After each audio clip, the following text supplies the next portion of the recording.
Tahlil ini memiliki filosofis yang sangat mendalam. Iya, asalkan memang ya urutannya ya ada manusia tuh. Harus ada niat membantunya. Kemudian yang kedua harus rambut dipotong. Nah, berarti ada sesuatu yang dirusak.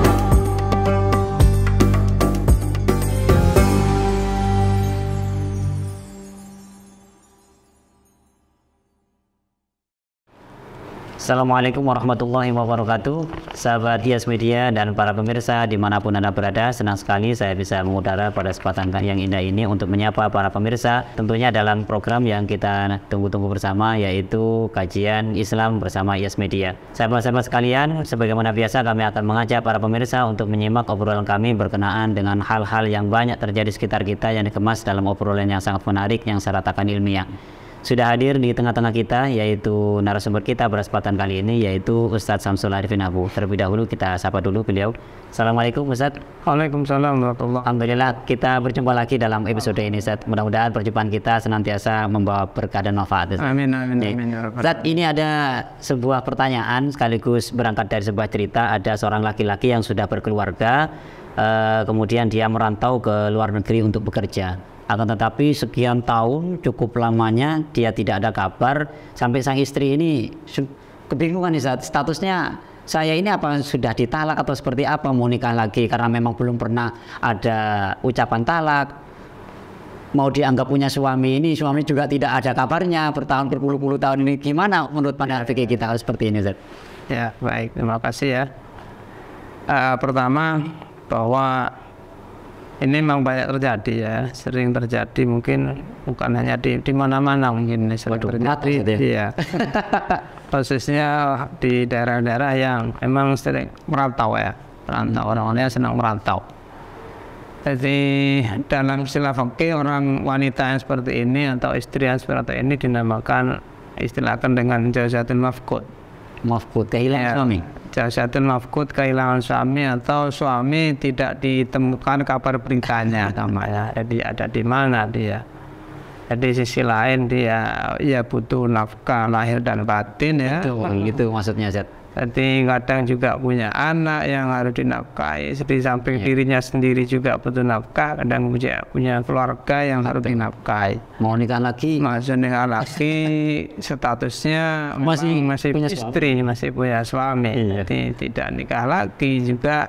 Ini kadang semacam-macam sudah. Jadi orang kayak namanya manusia, kebutuhannya mendesak ya. Macam-macam kebutuhan. Jadi biologisnya juga kadang mendesak juga ya. Jadi sudah lama tidak disentuh misalnya. Dalam hal ini memang yang sering terjadi itu kan urusan masalah mau nikah lagi ini, saya kira. Itu benar. Ini kan dilema ini. Dilema ya.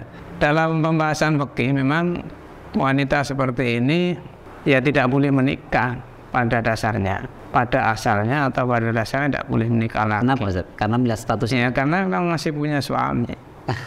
Jadi baru boleh menikah itu nanti setelah, yang jelas setelah ada keputusan hakim di pengadilan yang diperkirakan, misalnya perginya suami ini atau bukan perginya, atau usianya suami ini layaknya sudah meninggal dunia.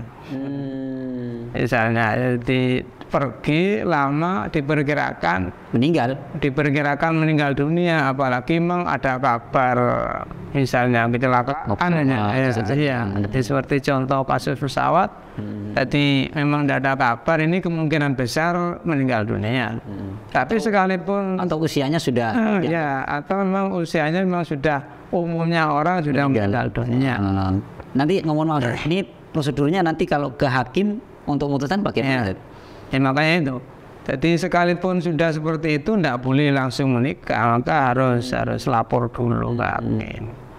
Misalnya di Indonesia Ustaz, lapornya ke siapa? Jadi ya sama ke hakim yang berwenang mengenai perceraian. Berarti Ustaz ya.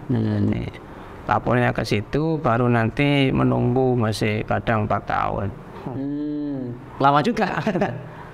Atau kalau memang seperti kasus seperti yang tadi itu, seperti kecelakaan, memang di kemungkinan besar sudah mati, tapi tetap sama juga. Jadi baru nanti hakim memutuskan bahwa misalnya diputuskan kalau diperkirakan mati, nanti berarti di fasa di iddah meninggal dunia. Jadi setelah menunggu diputuskan mati misalnya oleh hakim, maka dia setelah keputusan ini masih menjalani iddah, tidak boleh langsung menikah. 4 bulan sebelumnya. Jadi iddah dulu, iddah meninggal dunia berarti 4 bulan 10 hari, baru setelah itu baru bisa menikah. Atau mungkin hakim punya bukti, jadi punya bukti bahwa memang punya saksi, bukti udahlah ini saksi tentunya. Jadi saksi, ada berita kuat yang disaksikan oleh orang-orang yang adil bahwa memang meninggal dunia, atau punya bukti bahwa suaminya menceraikan. Jadi misalnya punya bukti pertama dengan orang laki-laki yang adil bahwa suaminya sudah menceraikan, maka tetap ini harus lapor ke hakim dulu ya, untuk nanti diputuskan dicerai. Berarti kalau seperti ini berarti iddah cerai dulu. Tapi ya kalau melihat kapan menceraikan, yang benarnya kalau cerai ini kapan menceraikan. Jadi kalau misalnya ada bukti yang menceraikan sudah 1 tahun yang lalu, berarti sebenarnya dia sudah iddah, sudah selesai iddahnya, maka boleh menikah. Jadi intinya sebenarnya harus hati-hati, ya, harus hati-hati, tidak bisa langsung menikah. Intinya baru boleh menikah setelah lapor ke hakim. Intinya oleh hakim diputuskan tadi itu. Misalnya diputuskan meninggal dunia, maka melakukan iddah wafat, lalu boleh menikah. Ya, mohon maaf.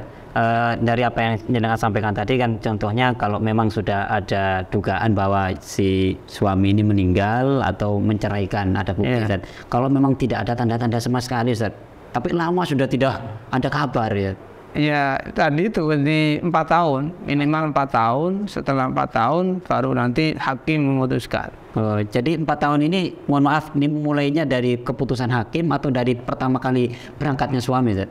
Dari perginya lama dilaporkan dulu, ya, baru 4 tahun menunggunya dulu 4 tahun. Oh, menunggunya. Jadi keputusan dari hakim, Zat ya? Iya. Waduh. Masih lama memang. Itu ya. Emang lama. Ini kalau memang tidak ada tanda-tanda sama sekali, tidak ada tanda-tanda kematian, juga tidak ada bukti bahwa dia menceraikan, tidak ada laporan misalnya. Umpama sudah terbukti menikah misalnya, memang betul-betul sudah misalnya ada keputusan tadi menikah, atau memang maksudnya suami menikah lagi, Zat? Bukan, istrinya ini. Nanti setelah diputuskan menikah misalnya. Iya. Oh, setelah diputuskan mata misalnya dia sudah menunggu 4 tahun. Iya. Dan kemudian si istri menikah. Iya. Atau memang tidak ada kabar seperti itu, misalnya temu-temu menikah. Misalnya. Iya. Maka di sini masih dilihat dulu.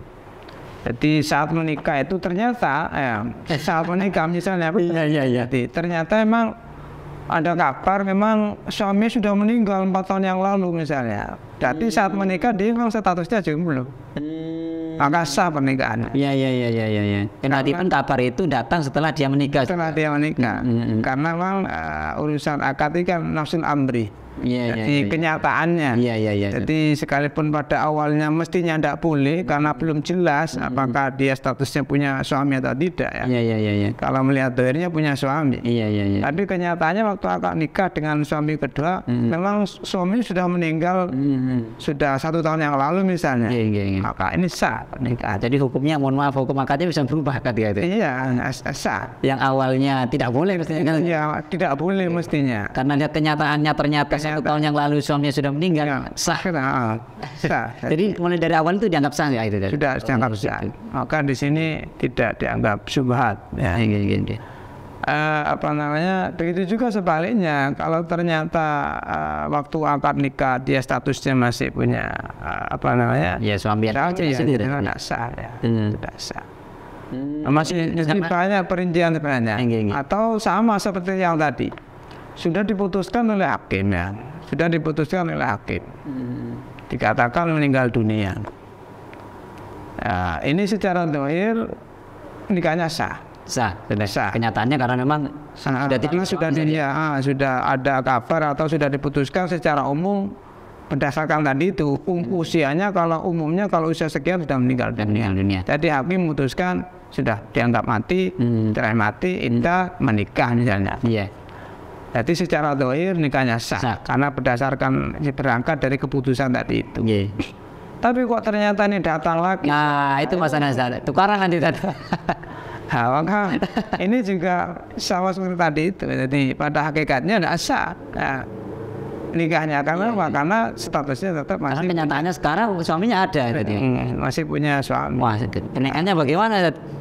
Tidak masalah ini. Jadi berangkat dari secara zahir sah, berarti akan nikahnya sah otomatis melakukan hubungan badan di sini istilahnya syubhat. Ya. Dianggap syubhat ya? Syubhat. Karena apa? Hakikatnya saya masih punya suami, tapi berangkat dari keputusan yang berdasarkan istihadnya hakim, mestinya sudah umumnya meninggal dunia contohnya.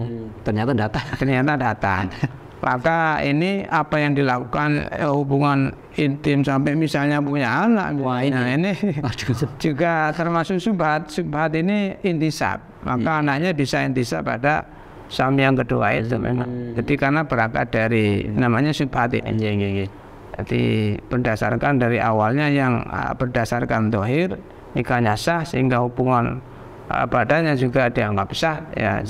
Kalau kenyataannya pada akhirnya ditemukan suaminya tidak sah. Jadi namanya syubhat. Nah, ketika syubhat maka ya tidak dosa ini, tidak dosa karena sudah melalui proses. Beda kalau tidak langsung tidak ada proses langsung menikah lagi ya. Ada kapan tidak ada lapor ke hakim langsung menikah lagi. Nah, ini yang lain lagi. Tidak syubhat ini Ustaz. Tidak syubhat ini. Ustaz, ini Ustaz. Misal sudah dikabarkan meninggal oleh hakim, sudah diputuskan meninggal, kemudian dia sudah menunggu iddah dan kemudian nikah. Ternyata suaminya datang Ustaz.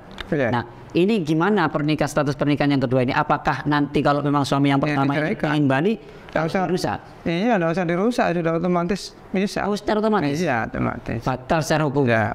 Oh, begitu. Iya. Otomatis ini ya bisa. Jadi karena memang statusnya hakikatnya waktu itu.